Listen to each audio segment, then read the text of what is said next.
मेरे भाई स्वागत है आपका एग्जाम टाइम सीरीज में। इस वीडियो में मेरे भाई हम लोग पढ़ने वाले हैं क्लास 10 का मैथमेटिक्स का चैप्टर फर्स्ट, यानी कि मेरे भाई रियल नंबर। आप इसको वन शॉट कहिए मेरे भाई, रैपिड रिवीजन कहिए या फुल चैप्टर एक्सप्लेनेशन कहिए, मैं इस बात की 100% गारंटी देता हूँ मेरे भाई। इस वीडियो में टॉप कंटेंट के साथ साथ टॉप लेवल का एजुकेशन भी प्रोवाइड करूंगा और विथ मेरे भाई प्रीवियस ईयर क्वेश्चन के साथ। मैं अगले 5 मिनट में इसको चैप्टर को इतना बढ़िया से पढ़ा दूंगा मेरे भाई। इस चैप्टर से आपका एग्जाम में कहीं से भी क्वेश्चन पूछता है, प्रीवियस ईयर क्वेश्चन भी रिपीट आता है मेरे भाई, तो उसको 110% गारंटी के साथ कहता हूं पोस्टमार्टम कर करके मेरे भाई एक एक क्वेश्चन का कम से कम समय में सॉल्यूशन करके लाएंगे। रियल नंबर के अंदर जो सबसे पहला टॉपिक होता है मेरे भाई, fundamental theorem of arithmetic. Fundamental theorem of arithmetic क्या कहता है मेरे भाई?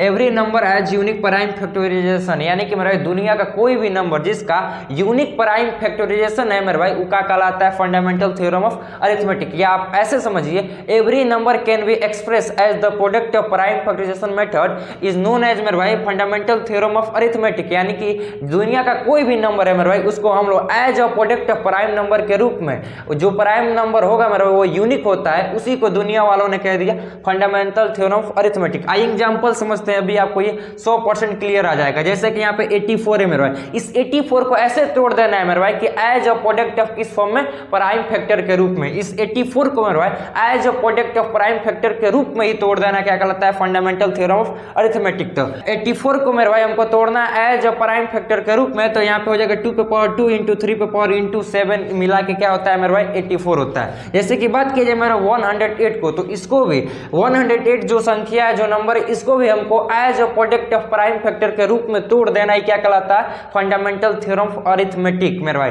जैसे कि 108 है 2 इंटू 2 इंटू 3 इंटू 3, यानी कि 2 पे पावर 2 3 इंटू 3 पे पावर 3 हो जाएगा। जैसे 105 है मेरे भाई, इसको भी as a product of prime factor के रूप में तोड़ देना ही क्या कहलाता है? फंडामेंटल ऑफ अरिथमेटिक कहलाता है। जैसे कि 105 को हम लोग कैसे ब्रेक कर सकते हैं एज अ प्राइम फैक्टर के रूप में मेरे भाई? 3 इंटू 5 इंटू 7। जैसे कि हम लोग जानते हैं, इसको ब्रेक करने के लिए, यानी कि दुनिया का कोई भी संख्या है उसको हमको प्राइम फैक्टर के रूप में तोड़ने के लिए प्राइम फैक्टराइजेशन मेथड का उपयोग करना पड़ता है। जैसे कि यहाँ पे 105 है, इसको हमको तोड़ना है मेरे भाई prime as a product of prime number के रूप में, प्राइम फैक्टर के रूप में। तो सिंपल सा सबसे छोटा नंबर देखिए, इससे कौन डिविजिबल है? तो 2 से नहीं है, 1 से तो सब नंबर होता है, 1 को नहीं लिया जाता है। 2 से नहीं है, 3 से कितना बार हुआ? 3 3 9, 3 5 50। अब देखा जाए 3 से नहीं है, 4 से नहीं है, 5 से है, यस भाई 5 से, तो 5 से बन जाए 45, उसके बाद से 7 से 1 बार में मेरा, यानी कि 105 को 3 इंटू 5 इंटू 7 में, यानी कि overall as a product of prime factor के रूप में तोड़ना ही दुनिया का कोई भी नंबर मेरा कहलाता है फंडामेंटल थ्योरम ऑफ अरिथमेटिक। इसका यूजेज देखा जाए मेरा भाई, कहाँ इसका यूजेज होता है? तो HCF निकालने में बहुत बड़ा इसका यूज है।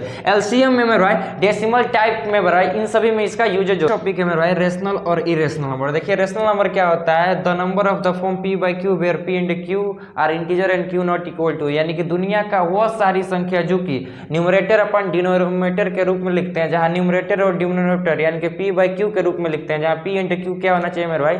वो इंटीजर होना चाहिए, या Q कभी भी 0 के इक्वल नहीं होना चाहिए। अब बात करते हैं मेरे भाई रेशनल नंबर का डेसिमल एक्सपेंशन, मतलब कभी भी कोई भी आपको न्यूमरेटर अपन डिनोमिनेटर को चेंज कर दे रहा है डेसिमल में, तो तब कैसे पहचाने वो संख्या रेशनल है कि इरेशनल है? तो जैसे जो रेशनल नंबर का डेसिमल एक्सपेंशन होता है मेरे भाई, तो डेसिमल कैन बी टर्मिनेटिंग या रिपीटिंग होता है। या तो मेरे भाई वो डेसिमल एक्सपेंशन टर्मिनेट हो जाएगा, पूरा कट जाएगा, नहीं तो मेरे भाई रिपीट होगा। जैसे कि यहाँ पे एग्जाम्पल में देख सकते हैं, decimal expansion of the rational number का ये एग्जाम्पल है 1.333। इसको हम लोग 1.3 पे पावर बार लिख सकते हैं। देख रहे हैं क्या है? हम लोग का रिपीट हो रहा है, यानी कि डॉट डॉट डॉट, मतलब ये बार बार 3 3 3 3 3 3 आ रहा है। जैसे कि यहाँ पे देख सकते हैं 1.25, इसके बाद से डॉट डॉट नहीं है, यानी कि कहीं ना कहीं पूरी तरीके से नंबर टर्मिनेट हो गया है। टर्मिनेट मतलब क्या होता है मेरे भाई? न्यूमरेटर अपान में डिनोमिनेटर, दुनिया का कोई भी नंबर है तो डिनोमिनेटर उस न्यूमरेटर को पूरी तरीके से कंप्लीटली क्या करे? डिवाइड कर दे, नीचे रिमाइंडर 0 होके, मतलब कुछ ना बचे मेरे भाई, उसको कहते हैं टर्मिनेटिंग। रिपीटिंग मतलब क्या? डिवाइड करने के बाद से कोई ना कोई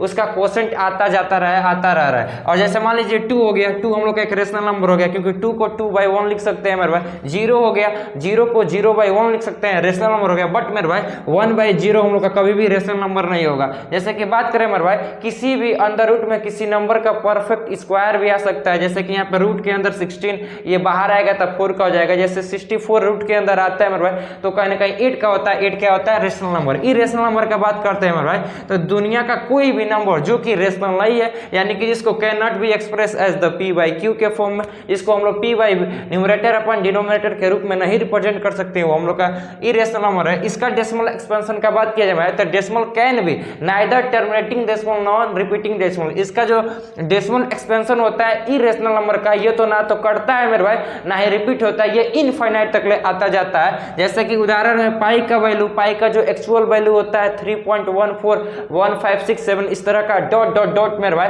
जब 22/7 से यानी कि 22 में 60 से डिवाइड देंगे तो उसका पाई का वैल्यू कभी भी आपका पाना पूरा खत्म हो जाएगा, कभी वो टर्मिनेट होने का नाम ही नहीं लेगा, ना रिपीट होगा। जैसे कि यहाँ पे 7.288561 dot dot dot dot dot dot dot मतलब बहुत आता रहेगा, ना तो टर्मिनेट होता है ना ही रिपीट होता है। जैसे कि इसमें रूट के अंदर वो नंबर आ जाएंगे जो किसी भी नंबर का परफेक्ट स्क्वायर नहीं, जैसे √2 हो गया, √3 हो गया मेरे भाई। अब बात करते हैं डेसिमल एक्सपेंशन, हम लोग के क्लास में 9th में था, थोड़ी इससे क्वेश्चन बनता है इसलिए मैं इसको इंक्लूड किया हूँ। तो देखिए डेसिमल एक्सपेंशन क्या होता है, तो डेसिमल एक्सपेंशन जो होता है मेरे भाई किसी भी p/q के फॉर्म में कोई भी नंबर यानी कि बटे के रूप में न्यूमरेटर अपन डिनोमिनेटर के रूप में उसको डेसिमल्स के रूप में रिप्रेजेंट करना, ये डेसिमल एक्सपेंशन कहलाता है। दो प्रकार का होता है, एक होता है टर्मिनेटिंग डेसिमल, एक होता है नॉन टर्मिनेटिंग या रिपीटिंग डेसिमल। तो सबसे पहले समझते हैं टर्मिनेटिंग डेसिमल क्या होता है। दुनिया का कोई भी नंबर मेरे भाई जो कि p/q के फॉर्म में, या कहा जाए मेरे भाई दुनिया का वो सारे नंबर रेशनल नंबर जो p/q के फॉर्म में,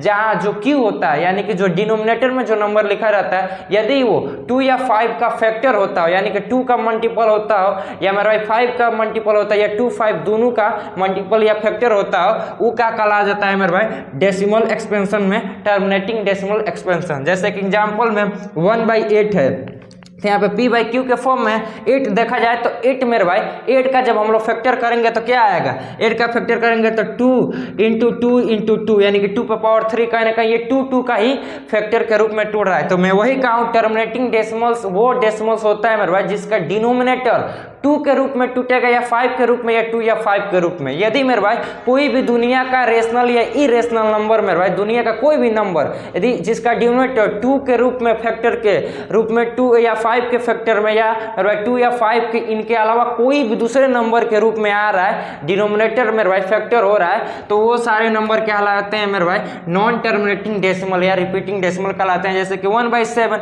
17 है, 7 को आप कैसे तोड़ेंगे, तोड़ ही नहीं सकते हैं, तो मेरे भाई ये हम लोग नॉन टर्मिनेटिंग डेसिमल्स हुआ। जो हम लोग का नेक्स्ट टॉपिक है मेरे भाई HCF and LCM by prime factorisation method, मतलब कभी भी हमको 2 या 2 से अधिक कभी भी कोई नंबर दिया है उसका LCM और HCF कैसे निकाला जाता है मेरे भाई, हाईएस्ट कॉमन फैक्टर और लिस्ट कॉमन मल्टीपल। तो देखिए सबसे पहले HCF कैसे निकाला जाता है, तो product of the common term with the lowest power. आपको दिए गए गिवन नंबरों का में से आप क्या करिए प्रोडक्ट कर दीजिए common terms with lowest power का, तब वहां पे आपका HCF निकल जाएगा। वहीं LCM का मेरे भाई तो प्रोडक्ट कर दीजिए आप prime factor with the highest power, जो आपका गिवन नंबर मेरे भाई जो फैक्टर निकला है प्राइम फैक्टर का उसका मल्टीप्लाई करके मेरे भाई हाईएस्ट नंबरों वालों के साथ कर दीजिए तो आपका एलसीएम निकल जाएगा। आइए एग्जांपल से समझते हैं। जैसे कि यहाँ पे दिया है 2 नंबर दिया है 612 यानी 612 दिया है और 1314 दिया है, 2 नंबर दिया है, कह रहा है कि इसका एचसीएफ क्या है और एलसीएम क्या है। यहाँ पे मैं चूंकि निकाल चुका हूँ आपका टाइम बचाने के लिए।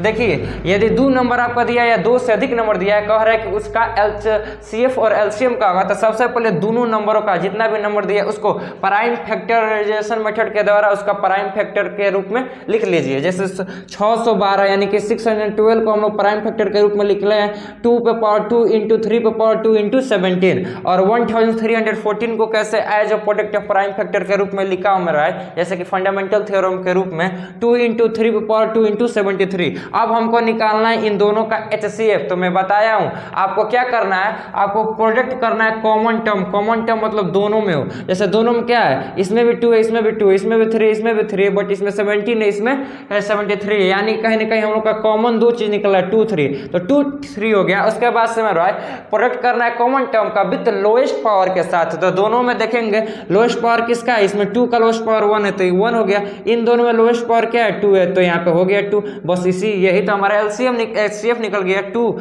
इंटू 3 पे पावर 2 यानी 9 9 2 हो जाएगा 18। एलसीएम निकालना है तो प्रोडक्ट करिए prime factor with highest power, मतलब जितना भी प्राइम फैक्टर निकला है सभी का हाईएस्ट पावर के साथ कर दीजिए मल्टीप्लाई, तब हमारा एलसीएम निकल जाएगा। जाएगा, इसमें कोई कॉमन नहीं निकल देखा जाता है। तो देखिए प्रोडक्ट कर रहे हैं यहाँ पे 2 है, 3 है, इसके बाद 17 है, 73 है, सब आ जाएगा। बट जो हम नंबर लेंगे वो हाईएस्ट पावर वाला, जैसे इस दोनों में इस 2 को नहीं लेंगे, इस 2 को लेंगे, क्योंकि इसमें 2 के अंदर ये भी आ जाएगा, 2 को है, ये है, कहीं इसके अंदर भी आ जाएगा, ये तो ये भी जाएगा 70 आ गया, 73 सबका मल्टीप्लाई करेंगे मेरे भाई 44,676। तो ये होता है मेरा एचसीएफ और एलसीएम निकालने का तरीका। अब मेरे भाई आपका कॉन्सेप्ट क्लियर हो गया, एक एक चीज क्लियर हो गया। तो मोस्ट इंपोर्टेंट क्वेश्चन ये वो क्वेश्चन रहने वाला है जो कि आपको 2026 में डायरेक्ट आपके एग्जाम में देखने को मिलेगा। सबसे पहला क्वेश्चन मेरा the HCF of 2 number is 116 and LCM is 1714 if one number is given 580 find the other number. देखिए मैं इस बात की गारंटी नहीं दूंगा मेरे कि यही क्वेश्चन छपेगा, लेकिन इस बात की मैं गारंटी दूंगा मेरे इसी पैटर्न पे छपेगा। कहेगा कि the HCF of 2 number is, यहाँ पे 116 को कह देगा 96 हो गया मेरे भाई, और यहाँ पे एलसीएम इज यहाँ पे लिख देगा 480 लिख देगा, यहाँ पे नंबर चेंज हो जाएगा। लेकिन मेरे भाई पैटर्न यही रहेगा, मैं इस बात की जरूर गारंटी दूंगा। फाइंड द अदर नंबर, दूसरा मेरा सो डेट 6 पे power n can never and with 0, ये भी या 4 पे पावर n देता है मेरे भाई। उसके बाद से prove that √5 is an irrational number, मैं इसको कहूंगा 100% मेरे भाई, इसको साल आप 10 बार कर लीजिएगा, ये 100% आपका मेरे भाई 5 या 4 नंबर का देगा, आपके हाथ में आ जाएगा मेरे भाई। ये क्वेश्चन 100% श्योर आपके एग्जाम में आएगा। √5 √7 मेरे भाई, या रूट आपको 3 दे देगा, देखिएगा। उसके बाद explain by 7 × 11 × 13 × +13 are composite number, इसको एक्सप्लेन करना है क्यों ये कंपोजिट नंबर है। 3 + 2 √5 इज अ इरेशनल नंबर, ये भी देख लीजिएगा मेरे भाई। इसके बाद से हम लोग मिलते हैं अपने exam time preparation second video के साथ, जो कि रहने वाला बिनोमियल।